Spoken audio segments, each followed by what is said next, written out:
Oi, bom dia. Estamos nesta quarta-feira de volta com a rodada de entrevistas com os candidatos ao governo de Mato Grosso do Sul.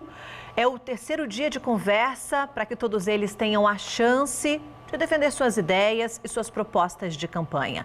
Pela ordem determinada em sorteio, hoje o MS1 recebe o candidato ao governo do estado pelo PCO, Magno Souza. Ele já está comigo aqui no estúdio. Eu vou fazer agora uma breve apresentação, portanto, sobre ele. Ele vive numa área de retomada na região sul do estado, chamada de Araticutê. Tem 38 anos de idade, é Guarani Kaiowá. E pela primeira vez também participa de uma disputa eleitoral. Candidato, o senhor se coloca como um representante principalmente dos povos originários, disse que se sente pronto para defender as causas indígenas, nunca antes defendidas de tal forma, mas como governador o senhor se sente pronto para governar para todos, para administrar um estado tão grande como esse. O senhor tem 25 minutos e o seu tempo começa a contar a partir de agora. Bom dia.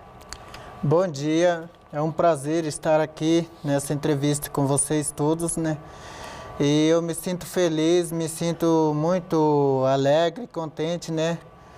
Por eu receber essa oportunidade para me poder falar para minhas famílias, né? E para meus companheiros, povos indígenas, Guarani Kaiowá, né?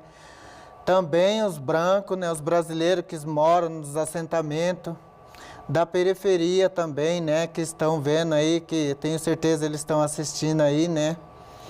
Que eu estou preparado aí, né, para tentar, né, buscar melhoria para os povos brasileiros, para os povos indígenas, Guarani, Kaiowás, Quilombola, né, Terena, né, e que a gente se preocupa muito, né, com tudo que estão se acontecendo aí, né, nesse ano agora, né, que veio aí muita tragédia, muito homicídio, muito assassinato, né. E a gente está preparado aí, né, para experimentar, né, fazer uma mudança no estado de Mato Grosso do Sul, né? Candidato, o senhor falou então já das suas pretensões. Daqui a pouquinho nós vamos inclusive falar sobre segurança. Nós vimos no noticiário logo mais cedo mais uma execução numa região, né, de disputa, numa cidade onde há uma grande aldeia em Amambai. Nós já vamos chegar nesse assunto. Mas antes, nós precisamos dizer que há pendências que precisam ser resolvidas. Então, nós vamos esclarecer ao eleitor que está de olho na gente aqui qual é a sua situação perante a Justiça. Na semana passada, o Tribunal Regional Eleitoral indeferiu o registro de candidatura do senhor por causa de uma condenação. O senhor foi enquadrado na lei da ficha limpa. Como é que o senhor explica isso para o eleitor? O que aconteceu? Então, né, a gente vem aí, né, a gente fica muito irritado com essas coisas aí, né. Por que que chegou a esse ponto aí, né, além de eu ser um indígena e eu não tenho chance nenhuma de concorrer, de ser eleito por ser o governador, né. E por que que eles fizeram isso daí comigo, sendo que no dia do inicial da candidatura lá, eles puxam a descendência criminal, né? Comprova que a pessoa não deve para a justiça, né? Eu me direcionei, eu me decidi a si próprio, né? Para mim disputar essa eleição aí, devido por direito dos indígenas e Guarani Kaiowá e da periferia. Por que que eles fizeram os mesmos candidatos que estão concorrendo para governador, mesmo BO que eu tenho, eles também têm. Candidato, só para a gente esclarecer, o senhor tem uma condenação. Então, o senhor já chegou a ser condenado, isso lá por conta de um furto de uma bicicleta em 2013. Depois disso, o senhor foi, portanto, condenado, mesmo com a pena de prisão, de 1 ano, sendo convertida em prestação pecuniária, que é pagar também, né, um valor aí, portanto, para as vítimas, o senhor também não teria cumprido essa pena. Então, baseando-se na lei da ficha limpa, o senhor chegou a ser preso, depois conseguiu o benefício do regime semiaberto. O senhor me ajuda, tá? Se eu estiver com alguma situação aqui que o senhor precisa ponderar. E depois o senhor não voltou mais para cumprir a sua pena, então ficou sendo considerado um foragido. Por isso, baseando-se na lei da ficha limpa, o senhor ficaria inelegível até 2027. Foi essa a decisão do Tribunal Regional Eleitoral. Então, né, mas eu não estou devendo para a justiça, né? Isso, só reforçando também que o PCO já entrou, né, o partido do senhor já entrou com o pedido de recurso e por isso o senhor segue ainda com a candidatura até que isso seja também julgado. E como que fica do André Putinelli, que tem a tornozeleira? Como que fica do Eduardo Reidel, que fez leilões lá para atacar os indígenas sobre a retomada? E como que fica o problema do Marquinho Trade, que ele tem também problema, o mesmo problema que eu tenho, esse é um eles também têm, né? Também se defender. Então, o senhor acha uma que... coisa, por que eles estão fazendo tudo isso? Por quê? Eu queria perguntar para essa pessoa, por que ele acha de ele perseguir a minha candidatura? Ele está sendo oprimido ou ele está sendo comprado? Ou ele está pegando algum dinheiro, para a justiça né? eleitoral também. Mas o senhor acha que isso pode, de alguma maneira, fazer com que os seus eleitores possam perder a confiança no senhor ou não? Qual é a sua opinião em relação a isso? É um momento que o senhor tem para esclarecer. O senhor já falou sobre isso em outras plataformas, inclusive aqui para os nossos colegas da emissora, mas é a primeira vez que o senhor está diante do público do MS1. O senhor pode esclarecer esse momento na situação que cabe ao senhor, ao processo que o senhor, né, já foi condenado, inclusive. Então, fui condenado, né? Mas isso não mostra que eu estou condenado ainda. Isto mostra que é uma pura mentira, uma pura intervenção antidemocrática. Eles não querem que eu concorra para candidato para governador, porque se eu for eleito, eu vou fazer a demarcação, vou fazer alta demarcação. E a caixa d'água que está do lado da minha casa lá, que eles não estão fornecendo água para nós, tudo isso eles estão sendo oprimidos. Porque a minha candidatura, muitos estão sendo oprimidos. Então é isso. A minha primeira candidatura, eu não vou desistir. Vou seguir para frente até eu se eleger. Essa é a primeira. As pessoas estão olhando, eles vão ver, eles vão perceber quem está certo e quem não está nesse... Vamos falar de suas propostas, então. E eu gostaria de começar justamente citando algo que, como é a primeira vez que o senhor concorre a uma eleição, é a primeira vez também que o senhor está percorrendo as aldeias do estado para verificar quais são as situações delas? Sobre essa questão aí, o mesmo sofrimento que eu estou se passando na minha área, junto com a minha comunidade, são o mesmo sofrimento das comunidades que não moram perto de mim. A gente não precisa ir, a gente já sabe que esse sofrimento todo mundo sofre. Porque disseram, além de nós sofrer isso, cancelaram a cestinha que a FUNAI estava fornecendo para os moradores, para os indígenas. Além de eles não ser beneficiados, o benefício que eles têm, eles não conseguem comprar tudo que eles... Qual que é a proposta do senhor, então, a minha proposta é buscar o dinheiro, tirar o dinheiro, porque Mato Grosso do Sul tem muito dinheiro. Mandar eles investir o dinheiro aonde tem que investir para buscar a melhoria da alimentação para as comunidades indígenas e para a comunidade brasileira também. Que eu não falo só da minha etnia, eu não falo só do Guarani e Kaiowá, eu falo modo geral, branco, negro. Então, é uma coisa que a gente venha nessa proposta aí para melhorar, para aumentar a comida na panela de todas as famílias. Vamos falar sobre uma questão que eu sei que está, inclusive, à tona agora. Segurança, não só nas aldeias, mas em todo o Mato Grosso do Sul, mas é inevitável a gente comentar sobre o que aconteceu nas últimas horas. Mais uma morte de uma liderança indígena em Amambai, é a terceira vítima naquela região em 3 meses. Como o senhor pretende implementar medidas que reduzam casos de homicídios, de roubos, de violência sexual, inicialmente nas comunidades, candidato? A gente vem lutando por essa questão aí. Eu e meu companheiro, né, nós sabemos que essa violência, tráfico, bebida, como é que gerir devido a essas firmas, né? Essas firmas de açúcar essas firmas de distribuição de bebida para todo lado, né? Então isso destruiu a comunidade, destruiu a periferia, destruiu a favela, né? Aumentou mais crime, aumentou mais brutalidade, acabou. De que maneira, candidato? Isso faz parte do desenvolvimento do Estado, a chegada de indústrias em determinadas regiões também. Como é que o senhor resolveria a questão da segurança? A questão da segurança, a gente sempre fala, né, que a gente espera a segurança, devemos ajustar os pessoal que sabe trabalhar com a comunidade, que vai atender a comunidade com maior tranquilidade, não na brutalidade e nem com a ignorância, né?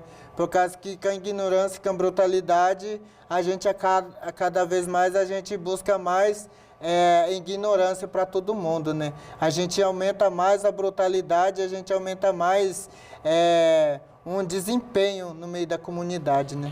Bom, eu vou sortear aqui algumas perguntas dos nossos telespectadores. Elas são direcionadas para qualquer candidato, tá bom? São neutras, poderiam ser respondidas por qualquer um deles. Vai aparecer no telão. É a pergunta de número 3. Quando ela é respondida, ela não volta mais para esse vidro, tá, candidato? Então, na pergunta de número 3, nós temos esse questionamento. Em relação às nossas rodovias, MS não tem rodovia completamente duplicada.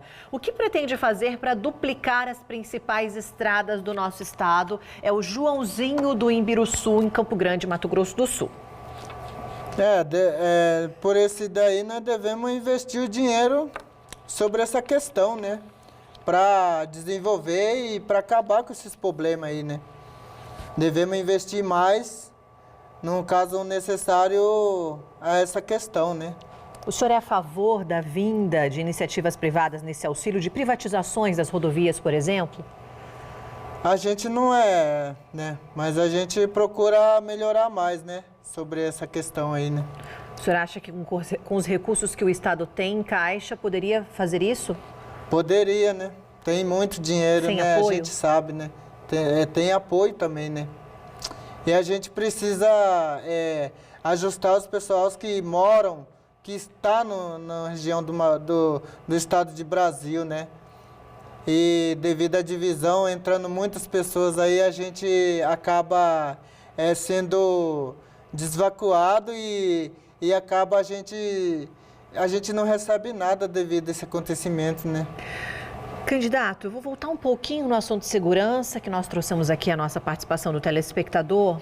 Como é que o senhor pretende auxiliar as mulheres, especialmente aquelas que estão dentro das aldeias, em relação à violência contra elas? Também nesta semana, mais um caso de morte entre as mulheres foi uma jovem de 13 anos, numa região lá de Dourados, inclusive, que ela é a 30ª vítima do feminicídio em Mato Grosso do Sul.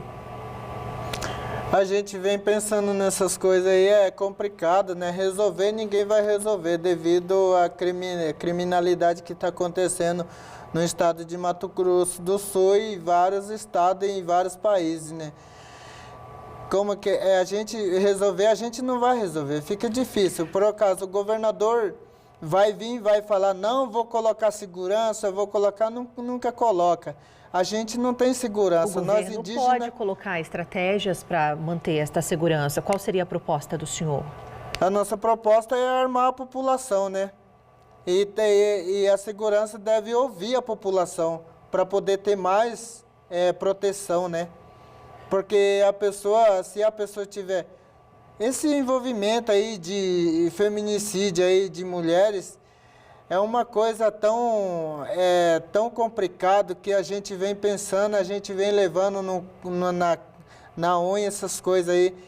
Ninguém resolve, tanto segurança que entra aí e nunca resolve. É uma questão muito importante, muito problemática para nós, né? O senhor já chegou a dizer que pretende acabar com a polícia militar. E entre as propostas é armar a população, mas isso não poderia causar uma desordem ainda maior? Não, a gente acabar com a PM não é acabar, mas sim eles têm que ouvir a comunidade, têm que ouvir a população, né? O que a população falar tem que ser feito, não eles ir e falar, né? Eu acho que isso é errado, é isso que é a nossa proposta. Se eles querem trabalhar pela população, eles têm que ouvir a população. O que a população falar tem que ser feito, não eles fazer o que eles querem, nem nós, né? Candidato, vamos falar então sobre um outro tema muito importante, que é a educação, num contexto geral. O senhor quer ser o governador do estado, então nós vamos imaginar esse contexto geral para o nosso estado. Qual é a proposta do senhor para a rede pública e estadual de educação? A nossa proposta é aumentar a escola, aumentar parque de diversão para as crianças, aumentar mais emprego para as professoras, aumentar mais sala de aula, porque na escola onde o meu moleque está estudando, eu vi lá, é uma coisa que precisa ser atendido pelo governo. Precisa o governador ir lá e olhar qual que está precisando nas escolas. E tudo que está passando nas escolas, a gente vai na escola, o lanche é uma merda, os alunos não comem do jeito que eles querem comer. E o governo e o estado tem dinheiro para isso. Minhas crianças vão na escola, voltam com fome. Vai na escola, volta só couro e osso. Sendo que o governo tem todo o direito de manter a escola com todos os benefícios que é o necessário de ser colocado nas escolas. Vamos falar sobre o ensino superior também, porque está dentro das suas propostas. O partido propõe, por exemplo, o fim dos vestibulares e o livre ingresso dos estudantes no ensino superior. Na prática, bastaria apenas o acadêmico se matricular em uma universidade pública? Eu acho que sim, né? Isso aí fica mais fácil para eles, né? Que eles podem entrar de uma forma que eles não precisam estar tendo muita complicação para eles poderem fazer essa matrícula, né? Mas aí seriam necessárias muitas vagas para atender essa demanda espontânea. O senhor tem um levantamento de como é que o senhor conseguiria fazer isso com as universidades aqui do estado? Nós temos um levantamento e está tudo na ata, está tudo no livro, né? E no caso que se eu for eleito, nós vamos mandar tudo em todas as cidades do Mato Grosso do Sul. E aí o senhor conseguiria abrir todas essas vagas, por exemplo, na Universidade Estadual de Mato Grosso do Sul, para que houvesse essa livre demanda de acadêmicos se matriculando por lá? Sim, é isso. Isso é possível? Nós temos tudo essa demanda, né? Sobre a nossa proposta. O senhor chegou a falar sobre emprego e renda, foi uma das nossas conversas aqui nos minutos anteriores. Para a geração de emprego para a população dos povos originários, por exemplo, todos os anos a gente mostra nos nossos telejornais que muitos indígenas acabam saindo do estado para trabalhar em colheitas no sul do país, né? Colheitas, no plantio também. Candidato, falta emprego para os indígenas aqui no nosso estado ou a maioria pretende permanecer nas aldeias, trabalhando ali com as atividades econômicas tradicionais de subsistência, por exemplo? Nas nossas aldeias, em todas as aldeias, em toda a periferia e favela também da cidade urbana, né? Estão passando pela mesma dificuldade. O que é a minha proposta, né? Se eu for eleito, vou colocar uns 50 tratores nas aldeias, vou colocar colhedeira, mesmas coisas dos fazendeiros que eles têm lá, trator, tem vários maquinários, isso que precisa para os indígenas. E sobre a questão de emprego, precisa, principalmente, tantos anos que o governador vem prometendo que ia fazer asfalto nas aldeias, ia gerar emprego nas aldeias, até hoje nunca apareceu. Eu, como governador, estou disputando. Se eu for eleito, vou aumentar a escola, vou aumentar mercado, lojas de roupa, loja de celular, loja de móveis, automóveis. E vamos colocar nossos indígenas para trabalhar dentro das aldeias. Porque tem muitos indígenas que são concursados, formados, e tem seu ensino médio completo, e está varrendo rua, está trabalhando de coletor de lixo na cidade. Tudo isso é a nossa preocupação que vem pela comunidade. Eu vou pegar aqui uma outra pergunta de telespectador. Então, candidato, para que a gente possa ler aqui no telão. É a pergunta de número 1, e ela vai aparecer aqui para a gente Vamos ver qual é o questionamento desta vez. Qual é o projeto do senhor para aumentar o salário dos funcionários públicos, ativo e inativo? Estamos há 8 anos, praticamente com 9% de aumento. É uma pergunta do Dorinho Oliveira Cardoso, de Campo Grande. Essa nossa proposta está no jornalzinho, né, do meu panfleto, do panfleto que saiu, né? Inclusive, se esse camarada pegar os panfletos, ele vai saber qual que é a proposta dessa questão. Mas o senhor tem a chance agora de responder. Vamos colocar a pergunta dele, vocês conseguem, gente, por gentileza, colocar mais uma vez a pergunta aqui, a de número 1, que é do Dorinho de Campo Grande. Ele pergunta: qual é o seu projeto de aumento de salário dos funcionários públicos, ativo e inativo? Eles estão, segundo ele, há 8 anos, praticamente com 9% de aumento. Esse daí nós vamos conversar a hora que nós... Porque for eleito eu não vou ser, né? Mas nós estamos aí dando a nossa fala, né? Para os pessoal entender que nós não estamos aqui para nós falar bonito, né? Nós estamos aqui por todas as questões. Então, as questões do salário, a questão de saúde, a questão da segurança, né? Tudo isso, nós estamos prontos para resolver, né? E não é só eu sozinho. Tá eu e o partido do PCO, tudo junto, nós temos nossa ata, tudo formalizado e tá tudo autentificado, que nós vamos prometer, nós vamos aumentar o salário e nós vamos diminuir mais o serviço e nós vamos dar mais, tipo um tempo assim de descanso, aforgo para o trabalhador, né? Vamos falar sobre impostos, que também é uma das propostas para a gestão do senhor junto com o partido. O plano de governo do PCO defende o fim dos impostos sobre o consumo. Quais impostos seriam cortados, candidato? Como é que seria feita essa nova tributação?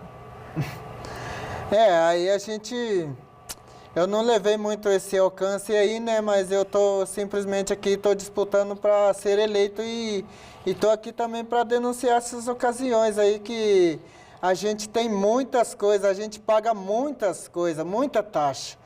E a gente não vê nada acontecendo sobre a região do Mato Grosso do Sul, né? Bom, vou fazer aqui o sorteio de mais uma pergunta também aqui para os nossos telespectadores participarem. São 3 ao longo dessa nossa conversa, nós já passamos dos 21 minutos por aqui. É a pergunta de número 5. Número 5 na tela agora. Qual o seu projeto para ajudar famílias que estão nos acostamentos da BR-262, indo para ali para Corumbá, e famílias que permanecem sem moradia? Em Corumbá, são mais de 2.000 famílias nestas condições. É o Raul Pereira Leite, de Corumbá, Cidade Branca. A gente vem no mesmo sofrimento aí, né? Se eu for eleito aí, se eu concorrer aí, nós vamos conversar aí, porque tem muita terra aqui na região do Mato Grosso do Sul, tem terra de sobra aí. Vamos abrir um espaço aí, vamos colocar esses pessoal que está sem teto e esse que está sem terra aí, nós vamos colocar num lugar onde que vai ser deles. Eu vou fazer essa demanda aí, juntamente com meus partidos do PCO, né? A principal vocação econômica do estado, uma das, é o agronegócio. Candidato, Mato Grosso do Sul é um dos principais produtores brasileiros de alimentos, por exemplo. Se for eleito, como é que o senhor pretende fazer esse relacionamento com o setor do agronegócio? Nesse caso aí, a gente não se importa muito e nem se envolve muito com esses casos aí, porque eles não estão sofrendo o que os pobres e os índios estão passando, estão sofrendo, né? Porque eles não estão passando fome, eles não estão passando sede, né? E a única coisa que a minha conversa que eu for para esses pessoal aí, é que nós vamos entrar em acordo, nós vamos entrar em reunião, juntamente com esses ruralistas aí, e vamos fazer uma demanda, uma demarcação, vamos colocar os povos que estão sem terra, nós vamos repartir essas terras aí. Essa é a minha proposta para o ruralista. Bom, os povos tradicionais têm uma forte ligação com o meio ambiente. Quais são as suas propostas para a área do meio ambiente, candidato? Colocar o indígena para cuidar do meio ambiente, né? Porque para falar que um vai cuidar, ninguém vai cuidar. Então, por causa que está acontecendo essas coisas aí no meio ambiente, é devido a esses desmatamentos, devido como o senhor pretende olhar essa questão do desmatamento e também dos incêndios que chegam não só no Pantanal, mas no Cerrado também, que a gente está vendo muito? Tem que olhar para a parte dos índios, né? Porque os índios que cuidam dos matos, eles que cuidam do meio ambiente, né? Eles têm todo o direito de entrar ali e cuidar, porque nós confiamos muito em nós mesmos, porque nós somos indígenas, né? E a gente sabe muito bem por que está acontecendo essas coisas aí, e nós sabemos como acabar com isso, sobre esses acontecimentos que estão aí acontecendo no Brasil inteiro, né? Candidato, a indicação do partido, a escolha do partido pelo senhor para disputar o governo, te surpreendeu? Me surpreendeu muito, né? E eu fiquei muito contente também, né? Porque é a minha primeira vez e não só pela disputa para governador, mas que eu me propunhei mais para denunciar, né? Que nós somos atacados, nós não temos segurança, né? Nós somos massacrados, né? Nossos patrícios morrendo, ninguém resolve, ninguém corre atrás e a gente fica muito preocupado com isso. Então, esse daí é a minha surpresa, me agradei muito, acabou, né? Candidato, seus 25 minutos, mas agora o senhor tem mais 1 minuto para as considerações finais. O senhor pode falar, voltar a falar com o público. Então, a minha fala é para todo mundo que está me ouvindo aí, né? Sou indígena brasileiro da aldeia, de uma área conflita, onde nós sofremos ataque das polícias, da PM, dos pistoleiros, dos latifundiários. E vocês também, brasileiros que estão no sem terra, e vocês da periferia do Mato Grosso do Sul. E vocês também, professores, professoras. Não é porque eu estou aqui para me mentir, mas se eu for eleito, nós vamos resolver tudo o que está se acontecendo na região do Mato Grosso do Sul. E muito obrigado, eu mando também para os meus patrícios aí, Guarani um pouco. Anike na pewotar e peimei na nhande contra, perrechaporá que na mapa para pewotar tá na nhande arde andai por em bairro Xaguá. Então, você pensa em ajudar, se animoina e na pepe, a mãe bata nhandeu e rinar. Então, isso é minha fala. Candidato, muito obrigada pela participação do senhor, um bom trabalho, um bom dia. Amanhã a entrevista será com a candidata Rose Modesto, do União Brasil, aqui no MS1, a partir das 11h10 da manhã. Até lá, pessoal, eu volto com você aí no estúdio, Evelyn. Até amanhã.